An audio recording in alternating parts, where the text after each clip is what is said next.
Hello, welcome to our third episode of Siano on the Sidelines. I'm Max Zubak, joined by Jaden Shanks, and of course, our star of the show, Mr. Ken Siano. It's the 9th of October. We'll have a rundown of all the fall sports that's on the full swing around the castle. And once that's done, we'll have a segment with cross-country standout Brianna Gillingham and Brady Kidd. Now, to get things started, let's take a look at a team that needs to rebound come Friday in our football squad. There's been a lot of great players on this side for us. If we take a look at some of the team leaders, obviously there's Gary Battolini with getting close to 700 passing yards in the season, receiving. Ty Sally with about 300, and then Jermaine Stewart close to 500 rushing yards in the year. Two of them being seniors, Jermaine Stewart being a junior. When you see a roster like this that still has some youth while surrounded by some good senior leadership, knowing you've coached, you also played football and a lot of levels in sports. How do you look at a roster like that and go, how can I form this into the next couple of years? That's a great question. That's exactly the battle that every coach faces. Like they look at their roster and they say, what do I have right now that I can get to win versus what can I get to win in a few years from now? We're right in the middle, which is great. This group has taken their lumps the last few years. They're all seniors, juniors now. They have some experience, and we're playing to win right now. And we're building towards the future, which is awesome. I mean, in a division like this as well, it's going to be a lot of stuff to get used to, especially with these younger guys like the Rene Camachos, who are a junior. Stewart, again, is a junior. You've got a lot of good defensive assets as well. And going into a division like this, they've got teams like Clayton every year. Pittman can always get fired up. And there are teams that are young, like Camden Mastery, that could always find their footing.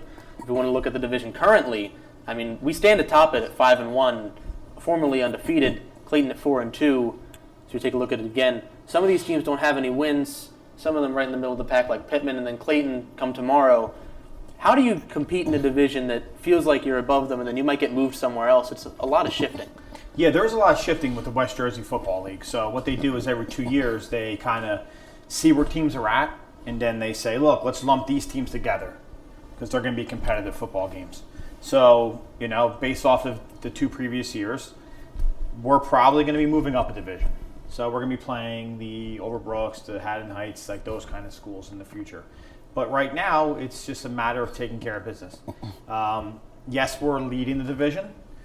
We have a lot of work to do still, right? We want to stay there. I mean, we hold the cards, which is always the key. You want to know exactly what your fate is, what your destiny is. And we have that right now. We win. We accomplish something we haven't done here in a long time.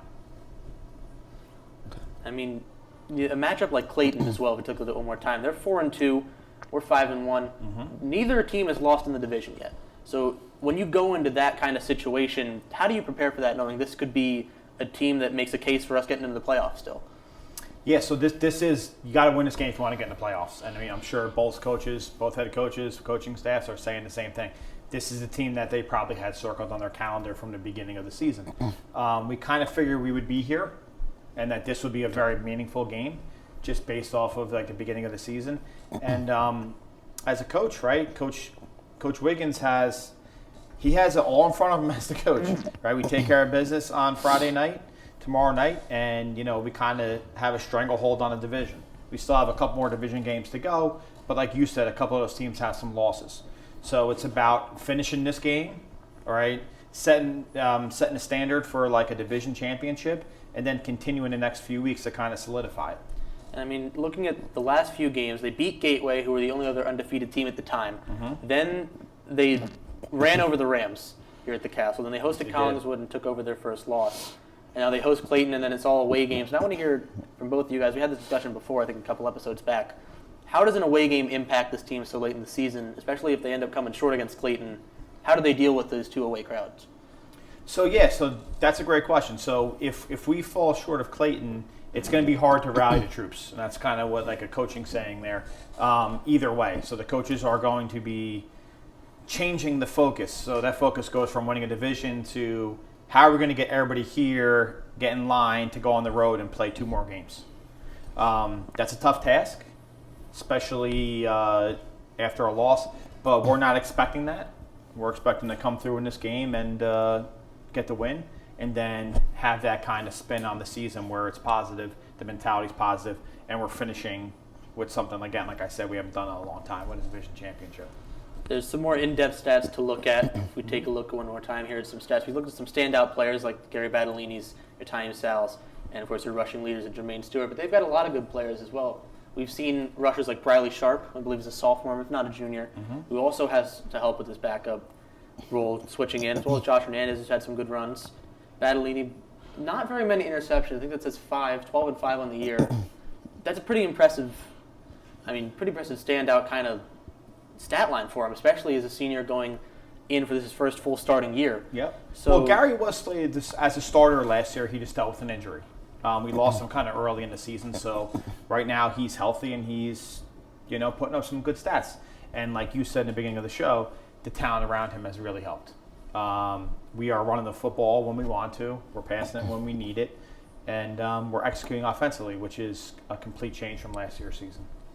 I mean, football has been so impactful as well for the school. Everyone's finally rallied behind the team. And I think, Jaden, from a student standpoint, you can kind of attribute to that. Because you've watched a lot of the games, I've had to call a lot of the games. How does it feel to be there? It's just like the atmosphere's energy is great there. Yeah, it's kind of funny because people always say that like football kind of sets the tone for the school year. So that's like football's main job. You set the tone for how the entire school is going to be throughout the entire school year. And kind of basketball takes that role in the winter. And then, we kind of go on and on this spring with other sports. But football sets the tone for the beginning of the year. And everyone's excited right now about what we have going on. And I mean, we started off with a bang as well against Buna. With undefeated, we have 3 shutouts. A team like that, it really helps the energy of the school for sure. Yeah, I mean, we lost to them in a consolation game last year at Buna. So it was an opportunity to kind of pay them back and just get on the right track to start the year. Let's switch over to the girls volleyball team as they look forward to power through the end of their season. I mean, if we take a look at their past 5 and going into their next 5, they're 3-2. They're on a win streak. They're pretty good. I got to call Seneca, which is a really solid game. And then their next few, Collingswood, Shawnee, they have some challenges coming up. And stuff not shown here is things like Rancocas Valley and going back to play PVI as well. They have a tough road ahead of them. And, I mean, how do you see the schedule going forward, especially as a team that's finally getting some momentum? How do you face these challenges coming up? This is a gauntlet of the schedule. Just looking at that schedule, and when I was scheduling these games with that conference, I was like, wow, this is going to be tough.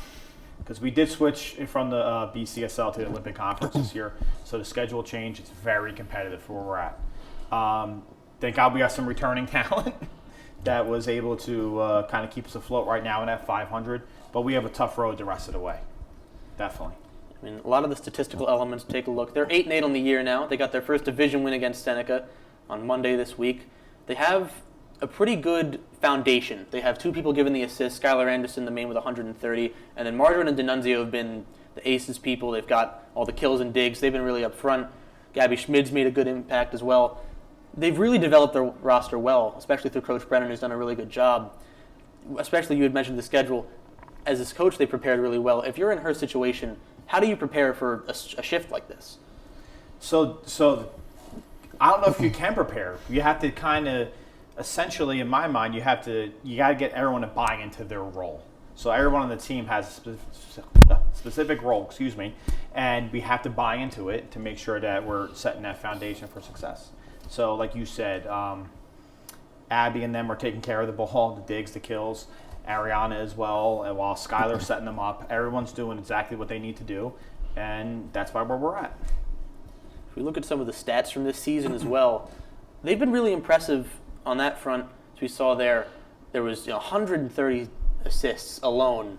Super helpful. People that weren't mentioned on that graphic, Janelia Rodriguez has played a pretty important role. She's been awesome. Aaliyah Taylor's played a pretty important role. She's been great. Yeah. And then the JV team has shown a lot of good prospects that'll move up in the coming years. It's so good to see this volleyball program have such a future promise to them. So, listen, we're at a point now where probably one of the best players in the program's history is Ariana. I mean, just overall, she's awesome. So it's going to be, how do we handle that transition, which is not here. Now, thank goodness we have her for another year. So that depth you're talking about is going to come in clutch when maybe she's not here and then Abby is not here. When they kind of graduate and move on.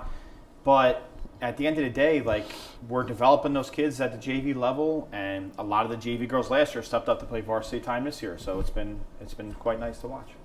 Another pretty prominent girls' side from this year is the field hockey team. They've really redefined themselves. I want to take a look at how they've been recently. They have been really impressive. They have a lot of freshmen come in, Alexis Champion as well as Johnson. I mean, they've been really good.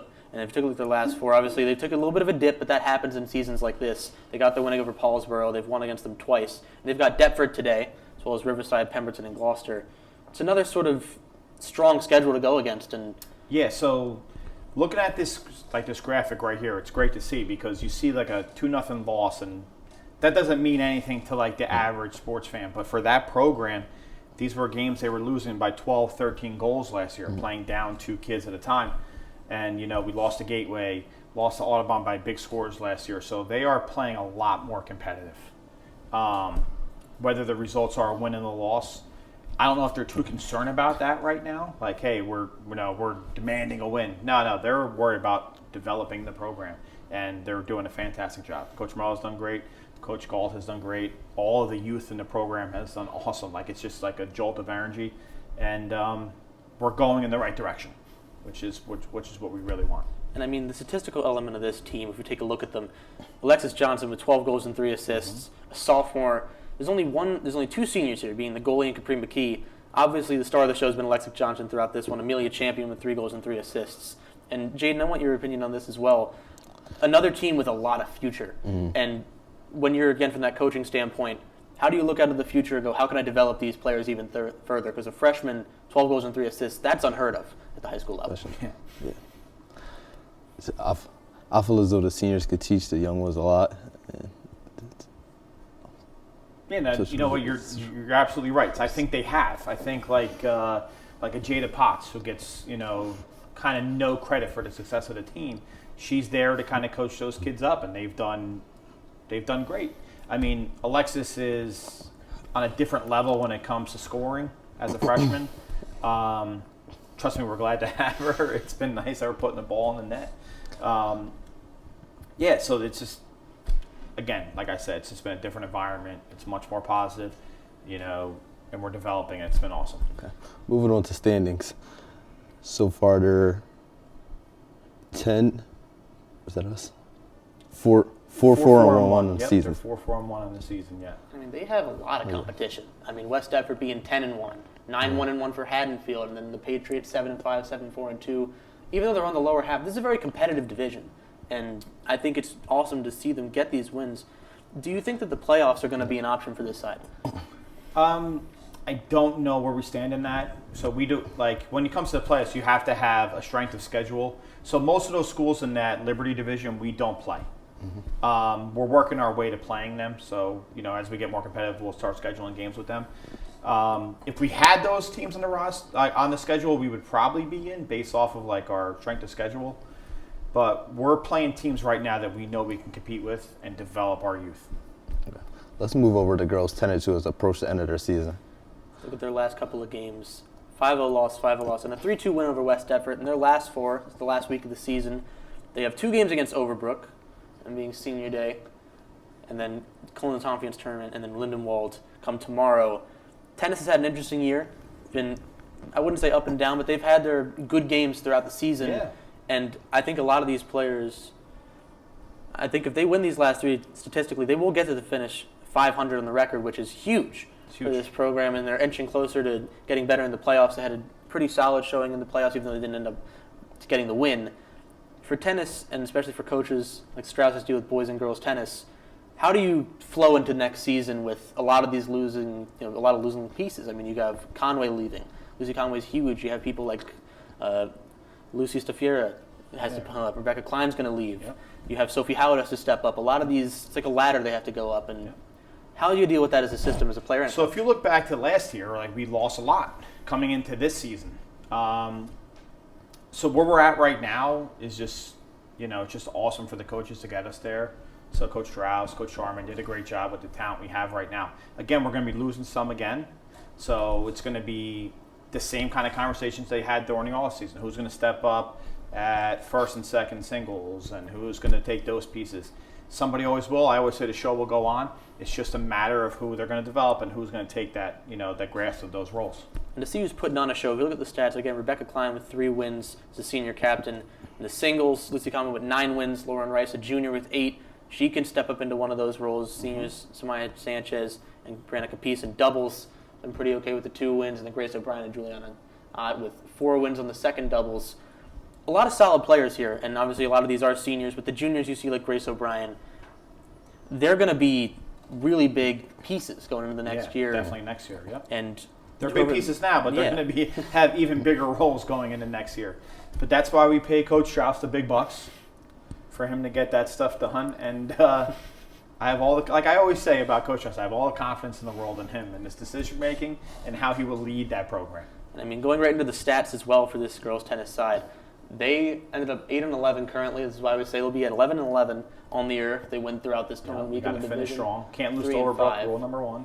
And I mean, Audubon being 13-1, and then I think it's a 12-4 side for Haddon Heights, or maybe it's a 13-4 side. These are really strong teams they go against. It's pretty evenly split throughout. You got 2 really strong teams. You got Sterling, and you got 2 a little bit lesser teams on the tennis side.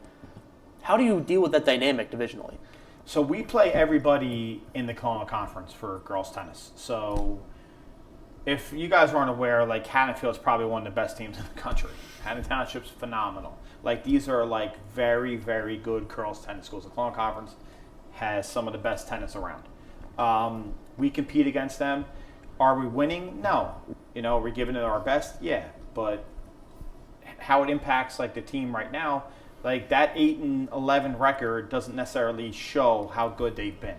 Losing to those schools isn't really the end all be all. It's kind of like, we have to go out here and kind of refine some things and practice some things against those kind of schools. It's like you can't just stare at the box score the whole time. You got to be there and pay attention to the games. Yeah, absolutely. Another thing you got to pay attention for is how fast these guys are going to be running for cross country. I'm going to take a look at the boys' Penny Packer top 3 finishers. We saw Doug Bennett finish 16th, 18-minute, and Brody Gregory Marin 24th, a little bit behind him at 18:20. Then Thomas Kransky, the junior, 33rd, close to 19 minutes. These don't cheat Doug on those 3 seconds there. Yeah, that's a 17:57 there. I mean, running is all about the second. You rounded that up. I mean, Doug's going to be upset at you.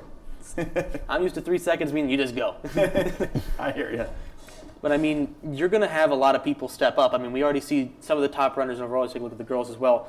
2 seniors here with Jordan Frazier and Emily Curtis. Emily Curtis finishing 10th, and Brianna Gilligan just behind, finishing 11th at 22 and 46 and 22 and 47 respectively. Having all these talents, and Gilligan only being a junior, people like Brady Kay and Gio Fuchs only being juniors, Mia Rublinger only being a junior, Brody only being a junior, there's a lot of people that can step up and keep this cross country so competitive throughout the next couple of years. Absolutely. I mean, the future is very bright for the cross country team. A lot of the youth are contributing.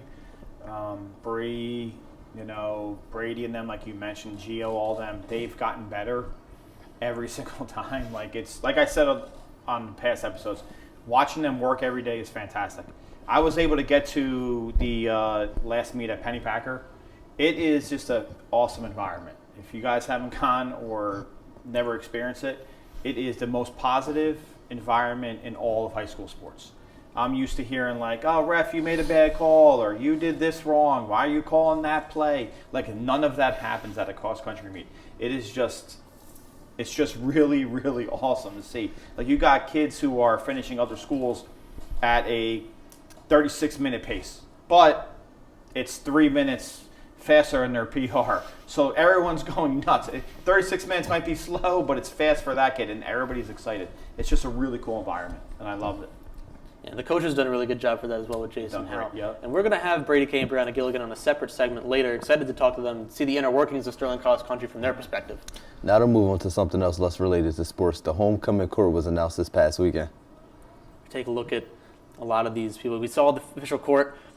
There's Aaliyah Smith, Jordan Frazier, Emily both Blanchard and Curtis, Lucy Conway, and Ashley Cheeseman.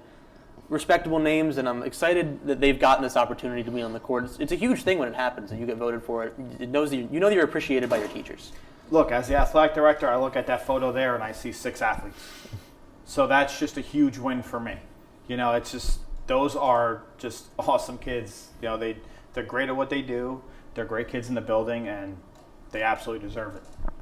I mean, there have been a lot of involved in sports, specifically we had a couple from cross country with Emily Curtis and Jordan Frazier. Coach Howe to get in that picture there with the team. It's awesome. It's always a good thing to represent. And jumping from the homecoming court to the tennis court, Emily Blanchard and Lucy Conway, respectively. I don't see Coach Strauss in this picture here. He likes to highlight the players. Yeah, he doesn't like to be. I got you. Which, I mean, very fair, and I think that these are all very deserving choices. Absolutely. She's been very prominent in a lot of places. Yeah. If we take a look at, congratulations to all 6 girls for making it onto the homecoming court, and we'll see tomorrow the result of the homecoming queen come the halftime. Yep. I'm excited for that. Let's move on to the girls' soccer, a team that's been trying to bounce back. I mean, this team's been off and on. Yeah. Take a look. 2 losses and 2 wins in the last 4. In the next 4, they've got some competition. Haddon Heights at 8-2, Glassboro at 5-5, West Deptford their next challenger, then Audubon. They're 6-5-1 on the year. I mean, Jaden, you've been getting closer into the soccer as well as we've gotten better for both programs. We had Jimmy Kay on a couple weeks back. If you're in his position, how do you hope this younger team explode into what they could be? I mean, especially with people like Monty Dram leaving after the season. I feel as though these guys build off their sophomores, the freshmen, the juniors, a lot of upcoming. Yeah, that's good. I mean, that's exactly what it is. So the last couple weeks here, Monty's been dealing with some injuries, and like you kind of see like a shift in the focus. What you see is they're trying to develop other kids to score the goals, and maybe pass the ball around a little bit differently than what they would do if Monty was on the field. So they're kind of like changing the narrative of their season. Again, a very tough schedule. It's a very tough schedule. Everyone wants to beat us in soccer, whether it's the boys or girls. Yeah. So it's been a challenge. But again, we have a lot of youth out there. We have 3 freshmen starting. You have Molly Hoffaker out there, Lily, who's a junior. We have so much talent that's coming back that we just have to continuously get better. I mean, we saw from those stats, a lot of those players, we saw Shay Sheehan got her first goal to send a game into overtime as a freshman. Allison Brown has contributions of goals and assists as a junior. There's a lot. We take a look at the conference standings as well. It's a competitive division to be in. You've got teams like Haddon Heights, Haddon Township, Haddon Field, a lot of Haddons going on, West Deptford, and then Audubon. It's difficult, and you got Gateway to play as well every now and then. You got your Gloucesters. A lot of the teams that we have to go against in a season are going to bring a fight. And even teams not listed here like Holy Cross brought a really good fight in their game when they beat us in overtime 3-2. When you know you're going to have these strong schedules year after year, how do you adapt to it as your roster shifts? Yeah, so like any time that we are at the top of that graphic there in the Liberty division, you're going to get a game regardless of who it is. It's going to be an absolute battle. So how do we continue to build a roster? It's just about putting the pieces in the right place, I think, at this point. It's finding where, where that young core is going to play for the next few years. And then hopefully they continuously just develop and they get better each season. And then we just continue the success we had. I mean, it's a very successful program. And, they did a lot of great things. And we're primed to win every time we step on the field. And I think boys soccer as well, another team that's been finding their footing, has done a really good job of that as they lost a lot of seniors. As we see, they won against Haddon Heights and Lindenwold, Lisbon Township, and Haddonfield. Their next 4 they have at home today, West Deptford. Then they go to Haddon Heights and they host Collingswood and senior nights at home versus Triton, which last year against Triton was a very good game. Great game, yeah. Great game. And if we look at the stats as well, I mean, this has been a really strong side. Connor Maynard, a junior, with 4 goals, 3 assists. Sophomore Casimir Okoro with 3 goals. Sophomore Tyler Lucier with 35 saves, and then junior White with 3 goals and 3 assists. It's a lot of youth. They really haven't had to lean on a lot of the seniors this year, which is pretty polar opposite from last year. I mean, it's totally night and day. Totally night and day to last year's seasons. Again, you're right. They're leaning on the youth, and they're just, like I said all the time, they just keep getting better. They battle injuries. Last year they battled injuries the entire season. They're battling injuries now. We play a lot of kids, so we have a lot of depth, and it's putting us right in the middle of the pile there in that Liberty division, and we're not out of it. It's really with the rest interesting. of the season to go. They're the only team without a draw, Sterling. Every other team on this graphic has at least one tie on the season. Yeah, if you go back to last year's at this time, I think there was about 15 ties on there. Yeah, but it felt like we were here at 10 o'clock at night every boys soccer. Yeah, most definitely. Especially for me, I had to be out there calling them till 10. Yeah. Crash right afterwards. But yeah. Before we switch over out the segment with Bree and Brady, let's check out the side notes with Siano. Right. All right, so tonight we have our homecoming dance. All right, 7 to 9:30 p.m. I'll be chaperoning this dance tonight, so 9:30 means 9:30. All right, get picked up and get out of here. No, I'm just kidding. You guys have fun. Had a lot of requests for the homecoming dance of getting the Phillies on the TV, as well as the Eagles-Giants game. We're going to work on that. No guarantees right now, but we're going to make that happen for you guys. Over the last couple of days, I've been doing weight room updates, kind of showing you what it looks like without the equipment in there as they're taking the equipment out. I'm not going to give any previews about what the new equipment looks like. I'll tell you, though, it looks phenomenal. It's going to be like one of the best in South Jersey, and we're just hoping that everybody takes advantage of that weight room and puts themselves in the best possible shape, to be the best possible athletes, and win the most possible games. So that's the goal in there, and let's get it done. And that'll do it for this part of Siano on the Sidelines for today. I've had a great time talking with you guys, and in a few moments we'll be back with Brianna Gilligan and Brady Kay for a deeper dive into the state of cross country here at Sterling. Stay tuned. We're back for our final segment of the show, where we'll be heading over to the cross country corner with Brianna Gilligan and Brady Kay. How are you guys doing today? Doing really good today, Max. How about you? I'm doing pretty solid. It's been a nice day out here. Now, we're going to focus on Brady real fast. Now, you're a very involved student at Sterling. You do a lot of things. You work with the theater every now and then. You do a lot of the choir stuff, and you do this cross-country running. How do you balance it all? I feel like I struggled a lot my freshman year trying to balance everything, but I think I just kind of tried to get myself into a schedule. Like, when I get home, I go to practice. Well, I go to practice after school, get home, study, and then maybe for theater, I would read over my lines. I would try and sing a little bit, play guitar. I try and keep every part of my life into a little schedule. Just keep going through it. And that's exactly how you should be doing it. And you've been a really prominent part for this running overall cross country, and for multiple seasons. You always have these strong finishes. You have a really strong community inside of that team. How does it feel to be such a strong part of the side, and you still have a year left to go? I really feel very happy that I get to be a part of it. I love running. It's definitely it's a huge part of my life. It's the first sport where I ever felt such a huge passion towards, and I love the people I run with, Gio, me and him. We formed such a strong bond just running together. It's just such a nice community to be a part of. I'm glad it is, because it is such a fun time to watch you guys out there. You guys have been, again, so prominent out there, and when you're working with Jason Howe, the coach, how does it feel to be working with him? I know he really tests you guys out there. Yeah, he is a really hard coach. It's definitely different because in cross country and track we switch over for Jimmy Daniels. He coaches us, and I think Jimmy and Howe are definitely different coaches. But Howe just brings such fun to the team. He's an amazing guy to be around. He has such great energy, and he just even on the hard days, he makes me and Gio love the sport. And speaking of you and Gio, we got a picture from after one of your races. Oh, yeah. You guys had gotten some medals there. Can you talk about this photo for us? It was definitely it was an interesting race. We did I did some eye black beforehand because Connor Zane had some, but it was a great race. I came through with a fresh PR 16:45, and Gio just broke 17 coming through with 16:53, and it was an amazing race for both of us, and we really feel we jumped up the ladder a little bit, Now, I've just gotten word that you have a half marathon going on soon. How have you prepared yourself for that? I feel I've definitely prepared myself for the half marathon. I try to go through all my runs nice and just get used to running a bit more lighter than faster. Because definitely the half marathons, I feel they're decently trained for, because you could go fast, but I feel the most important thing with running is to keep the light days light and then go fast on the hard days.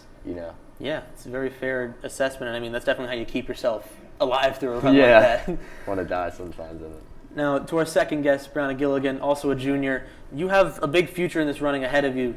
How do you work on this year, knowing you have a whole other year ahead as a leader on the cross-country side of things? I think a big factor is just not burning myself out too quickly. I wasn't sure what I was going into the season because I went out with an injury last season, and my main goal was just to try to PR as many races as I could, and I finally broke 21. So I haven't decided yet about college. I'm thinking of running at the college level, so I'm hoping my senior year I can get low 20s, maybe break 20, and then see where that goes. Now, you're one of Sterling's Athletes of the Month this year. One, how did you end up finding that out? And two, how does it make you feel being held to that prestige here? Well, I found that out. I was walking to school and Sean told me, he was like, "You're Athlete of the Month," and I was really excited to be able to get recognized for that. I think put in my all this month, and I have really been trying to PR and be a role model to the younger people on the team, and our team has grown in size, so I think it's really cool. And I think that last picture did show that you were a role model as you led a pack of a few of you guys. Can you describe that what seemed to be a very rainy day for a race? Yeah, it was pouring out, but I think sometimes those can be the best races because you're not thinking about running. You're just in the moment, and I was running with Emily and Jordan, and we were all I was pacing Jordan to PR for herself, so that felt really good to be able to do that for her, and it was a great time. I mean, we saw at Pennypacker Park, someone you run with a lot, Emily Curtis, Yeah. had a really good performance. How does it feel knowing you get to work with someone as well-versed in this field as Emily Curtis is? Well, Emily Curtis, she's a lot more than just like a teammate to me. She's a best friend, and I've known her since my freshman year. And she works so hard, and we run together every day at practice and work out. So being able to pace her and have her PR at a meet, that was really good. Now it's her senior night, so I was really happy. I have a few general questions for both of you guys. Not exactly fully running related. One is, I'm going to start with the running related one. How do you guys perform at each meet? How do you prepare yourself to perform at each meet? I mean, Brady, you can go first and we can move on to Bree. Yeah. What's like your mentality going into each race? I feel like my mentality going into these races is just like I want to win so bad. Like the second I get on that line, I know there's guys out there who are running 45 seconds faster than me, 30 seconds faster than me. But the second I feel like that gun goes off, I just think I'm the best guy out here. Like I'm number one, and that's just like I feel like even when I fall behind a little bit from the top guys, and I'm still with like top 10, but I'm not like top 3 anymore. It's like I just keep staying strong. I'm like, just go through and just like fight for it, because I feel like it hurts a lot more to give up than it does to like finish the race as hard as you can. It's definitely a fair assessment. It kind of shows the boxing mentality that you have, but it transfers over to the running. Yeah. As for you, Bree, how do you take every run with a certain mentality? Well, I try to go into each race with a positive mindset and show the younger girls in the team that it's okay to not PR every single meet, and you just have to go into everything thinking that you're going to do so good, and no matter what, like everyone's going to be supporting you, and it's okay to not PR every single time. But I just know that when I cross the finish line, I want to be happy with the time that I ran, and that just motivates me each race to push even harder. Now this is a only semi-related racing question to finish us off. Pre-race meal, what is it? Man. What's You the know, preferred you wanna go pre-race first? meal, I should say? I'd probably say like in the morning I'll do 2 pieces of like rye toast with eggs, and then like probably like some electrolytes. That always like suits well my stomach, because I feel like sometimes if you eat something too heavy, it's like, oh my god, it kills you, dude. Here's the better question now. What way are you cooking your eggs for that? I actually like scrambled, but sometimes I like to like fold, like cook it like sunny side up and then fold it, so like when you bite it all like the yolk comes out. So that's, man. As for you, what do you prepare yourself physically with a meal going into each race? The night before, I try to either like pasta or some sort of chicken to get like the protein in, and then like morning of, I normally just eat yogurt and granola. Like it kind of just depends, but just not anything that I know will mess with my stomach. I mean, it's good that you guys have a plan. It's great mentality, and I'm glad to hear about the community of cross country being so well versed throughout the workings of Hal and you guys. I mean, that'll wrap things up for us here in the studio. Thanks for our guests who came alongside Mr. Siano, who's had a lot of pride and a lot of good insight going into each sport. The next episode of this will be here on Wednesday, October 22nd. Thanks for tuning in today. Have a great day, and as always, go Knights.